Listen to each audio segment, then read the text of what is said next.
नमस्कार, वैश्यपा न्यूज में आपका स्वागत है और मैं हूं आपके साथ चेतना चौधरी। महाराष्ट्र विधानसभा चुनावों के लिए महायुति और महाविकास आघाड़ी के गठबंधन के दलों के बीच में सीट शेयरिंग की जो रस्साकसी थी, वो रस्साकसी अब थमती हुई नजर आ रही है, शांत होती हुई दिख रही है। क्योंकि महायुति में सीट शेयरिंग का फॉर्मूला तो लगभग पहले ही तय हो चुका था। बीजेपी ने अपनी 99 सीटों की पहली लिस्ट भी जारी कर दी थी, लेकिन अब बताया जा रहा है कि महाविकास आघाड़ी में भी सीट शेयरिंग का फॉर्मूला लगभग तय हो गया है। मीडिया रिपोर्ट्स के मुताबिक कांग्रेस, एनसीपी और साथ ही साथ शिवसेना यूबीटी के बीच में सीट शेयरिंग को लेकर के बातचीत फाइनल हो गई है, जो अपने अंतिम चरणों में है। और यह भी कहा जा रहा है कि कांग्रेस 23 से 24 अक्टूबर के बीच में अपनी पहली लिस्ट जारी भी कर सकती है। लेकिन फिलहाल जो खबरें आ रही हैं उसके मुताबिक कांग्रेस राज्य में 100 से 110 सीटों पर चुनाव लड़ सकती है। इसके अलावा शिवसेना यूबीटी 90 से 95 सीटें शिवसेना यूबीटी को मिल सकती हैं। वहीं एनसीपी शरद गुट को 75 से 80 सीटें मिलने की उम्मीद है। हालांकि राज्य में समाजवादी पार्टी भी 12 सीटें मांग रही है, लेकिन कहा जा रहा है कि समाजवादी पार्टी को कम सीटें मिल सकती है। तो इस तरह से महाविकास आघाड़ी का सीट शेयरिंग का फॉर्मूला लगभग तय माना जा रहा है, जिसमें कांग्रेस 100 से 110 सीटों पर, शिवसेना यूबीटी 90 से 95 सीटों पर और एनसीपी 75 से 80 सीटें उन्हें मिल सकती है।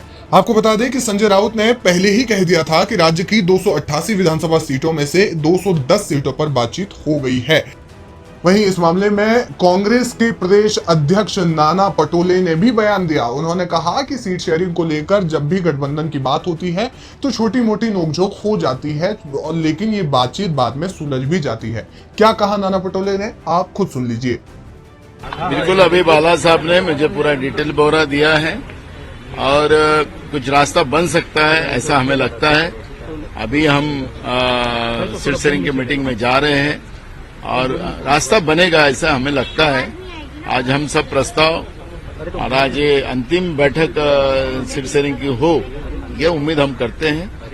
और अभी रास्ता बनाना ये हमारी कोशिश है। कांग्रेस पार्टी वही लेवल पे काम कर रही है और ये तुरंत आज खत्म हो जाए, यही उम्मीद है। जिस तरह से उद्धव ठाकरे और शरद पवार जी ने जहां पर विवाद नहीं है वहां पर उन्होंने एबी फॉर्म देने शुरू कर दिए है।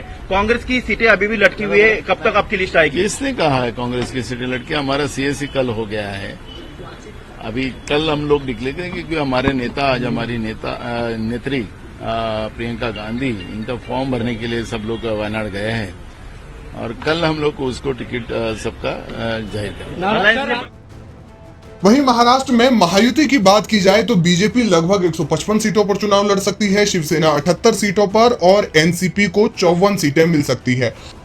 बीजेपी ने पहले ही 99 सीटों की अपनी पहली लिस्ट जारी कर दी है, जिसमें कि 13 महिलाओं को इस बार टिकट दिए गए हैं। वहीं 80 के आसपास जो चेहरे हैं वो रिपीट हैं। तो यानी कि महाराष्ट्र में अब विधानसभा चुनावों की जो तैयारी है वो एकदम जोर पकड़ने लगी है। 20 नवंबर को राज्य में मतदान होगा। पहले और आखिरी चरण यानी कि एक ही चरण में महाराष्ट्र में मतदान होना है और 23 नवंबर को पता चल जाएगा और यह तय हो जाएगा कि अगले 5 सालों के लिए किस गठबंधन के हाथ में राज्य जाएगा।